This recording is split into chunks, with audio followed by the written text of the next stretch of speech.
There's enough in your vortex to keep you thriving for 20 or 30 lifetimes. That's how dynamic it is. That's how big it is. And you want some of it. How are you going to get it? You got to tune your tuner to the frequency of what your inner being is broadcasting, which is what we're calling the receptive mode. You got to get in the receptive mode. You've got to think like your inner being thinks in order to be in that receptive mode. You can't be blaming your husband. You can't be blaming the economy. You can't be blaming government. You can't be blaming an employer. You can't be focused on the absence of what you want and tune your tuner to what your inner being is broadcasting. And your inner being is not going to change its broadcast to match yours ever. Your inner being is going to stand in your prosperity. You got to find a way to be there too. So let's talk about you being in the receptive mode.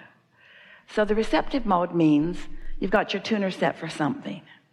And if you're walking around in this world like most people, what you're observing is what's causing you to set your tuner. Esther set her tuner from a telephone call she received just for a moment until she realized she'd done it, and then she said, uh-oh, gotta go. And then she did something about setting her tuner differently. You see what we're getting at? Money is the hardest thing, really, because that's the thing that you've been worried about the most for the longest. And that's the thing that you've activated a bunch of vibrations about, usually, that you're not going to change overnight, but you can change them, and you must. If you want the prosperity that is due to you, you've got to cash in that vibrational currency. And the way you cash in your vibrational currency is by finding a way to line up with it, which means right here, right now, you've got to make the decision. Not right here, right now. We don't mean this is the only now. There's going to be another and another and another and another and another and another and another. But sooner or later, one of these nows that you're standing in the middle of, you've got to be willing to give up your arguing for your limitations. Because every time you say, I can't, or I haven't, or it's hard, or nobody that I know is doing it, then you're just practicing setting your receptive mode to something else. So if your receptive mode is not set to this frequency, what's it set to? This one? This one, this one, this one, this one. There's plenty of frequencies, just like on your radio stations and your vehicles. There's lots of different frequencies. It's endless. That dial is long and endless. You can set it to anything along the way. So how do you know where you've set it? How do you know where you've set your tuner? Two ways: how you feel and what's happening. And both are good ways to know. So if prosperity isn't flowing in incredible abundance to you, knowing what's in your vortex as we do, you got your tuner set in a screwy way. And the reason that you do, it's usually for a couple of reasons. One is the habit of just observing what is. What is compelling. We know that it is. Bills are compelling. When they come, they get your attention. We know that what you're observing is compelling. The other reason that you often set your tuner differently than we would like you to is because you still don't believe in the vortex. You don't believe in the vortex reality in the same way that you believe in the bank account reality. The bank account reality is just more obvious. Everybody, including your banker, your credit card holders, they all believe in your current reality. Your credit score believes in your current reality. In other words, there's so much to observe that believes in your current reality. And your current reality does not mean diddly squat, because that is what's temporary. That's what's temporary. That changes, changes, changes. And we'd like to say to you that the true earning that you're doing is not what you're doing through your action. The true earning that you're doing is what you're doing with your vibrational balance. It's your vibrational balance. And you got to know that. You've got to know that, because look at the difference in what people around you are receiving in terms of money. You can't explain it through their action, can you? You've all got the same 24 hours in a day, and you're all limited to that degree of what you can do. And yet the difference in what people are receiving is enormous. You've got to understand that they're not earning through their action, and they're not earning through their education, and they're not earning through their context, and they're not earning through some way that's immoral or illegal. They're earning through their vibrational translation of the vibrational currency into their bank account.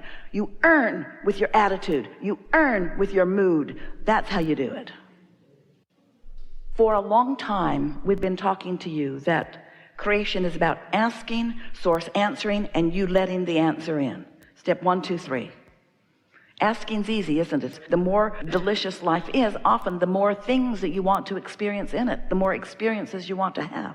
So the asking part is not a hard part. When you don't have enough of something, you know that you want more.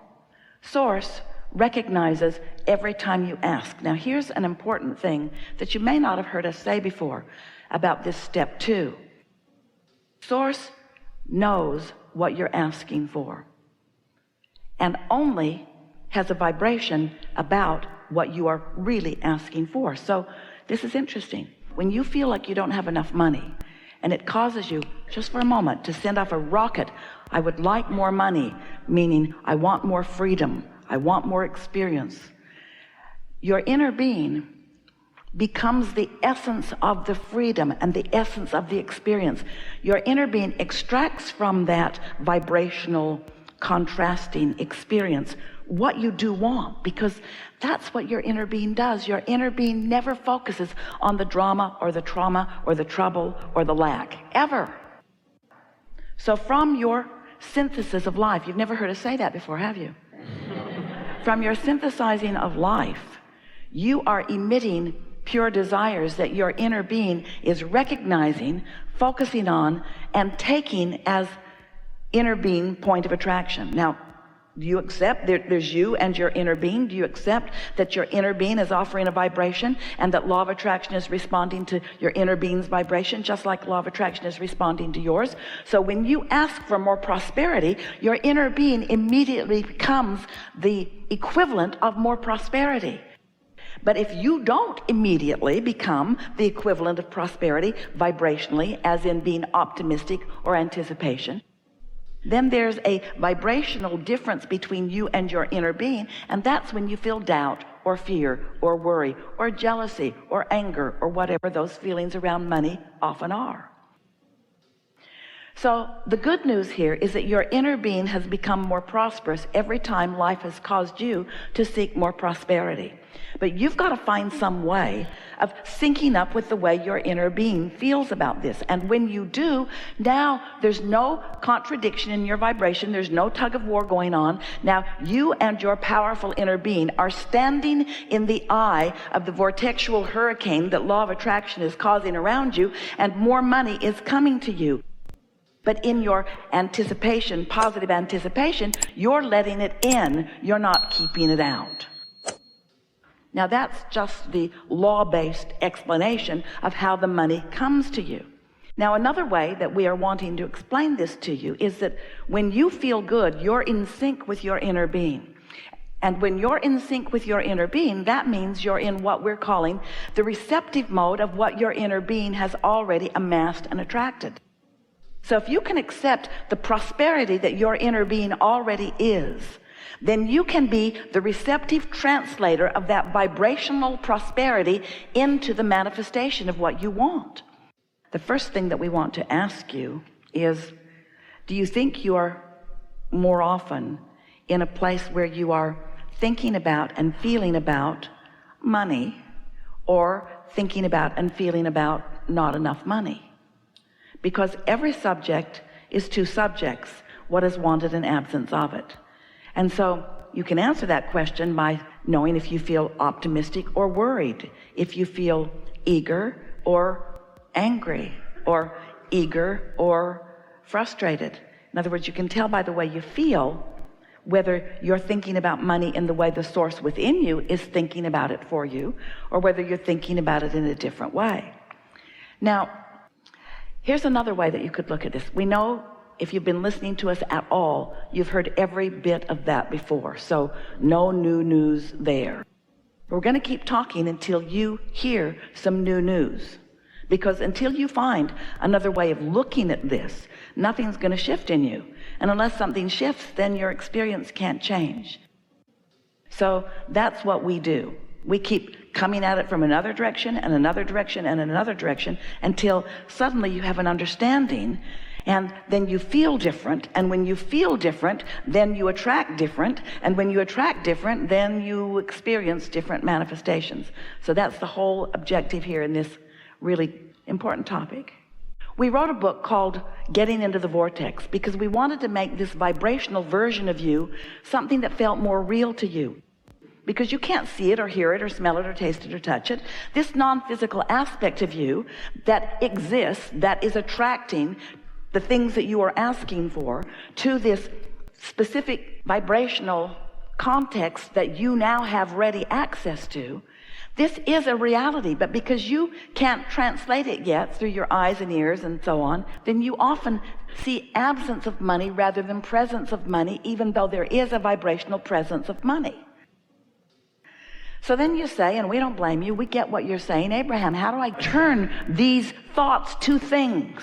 Because I can't spend the idea of money. Well, we understand that, but where does anything come from? Everything comes out of the vortex. You are a lovely bunch of people on this planet, and you are trucking no resources in from other planets. And yet your economy continues to expand. Where is it coming from? It's coming from life and from asking. So this is the part that we're really wanting you to hear. So can you accept at all that there is a vibrational version? That's the hard part. There's a vibrational version that you have not realized yet. If you accept that it's there, then this is the question that we want you to contemplate. We're going to get here together.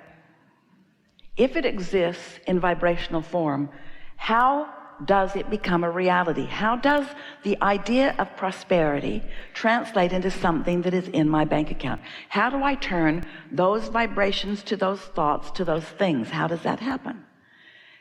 Well, it happens by your practicing the thoughts that allow it to turn to those things, not practicing the opposite of those thoughts. When you say, I'm afraid there won't be enough, that's practicing the opposite of the thoughts. And we know, oh, it must drive you crazy. Abraham, if you were standing where I'm standing, look at me what I'm looking at, you'd feel the way I feel. And we say, we know that what you are living feels so real because what you are feeling is turning to things all the time. So if you don't feel like there's enough money, then that's the way it's turning out. And then you say, see, I was right. This worry was valid because I worried about this and this is the way that it is. See, I'm right to worry. And we say, the universe will respond to the vibration that you emit. So you have to show yourself something different. We understand and we get why you're feeling the way you do. But we are going to help you find another way of looking at this that will shift something in you that will change your point of attraction. So, on we go. You create your own reality, blah, blah, blah, blah, blah. You ask and you throw it in the vortex, blah, blah, blah, blah, blah. We know you're sick to death of the vortex. But now, here the prosperity is in the vortex. How are you going to translate into your experience the prosperity that we promise you, blah, blah, blah, blah, blah, is there? How are you going to get it out? How are you going to be the realizer of it? Well, if you can understand creation in terms of broadcasting and receiving, broadcasting and receiving, broadcasting and receiving, so your inner being is broadcasting prosperity, but you're broadcasting doubt. How's that working out? You've got to line up with the frequency that your inner being is broadcasting. So that's the first big question that we want to put to you. Do you believe that through your life, you have created a vibrational version of your prosperity and that your inner being stands holding it, knowing it, being it, and broadcasting it? And since your inner being is broadcasting it, what does that mean about your inner being's experience relative to law of attraction? If your inner being is broadcasting prosperity, what does that mean is coming back to your inner being? Oh, that vortex is dynamic. It's dynamic, it's growing, it's big, it's riches that you cannot identify yet.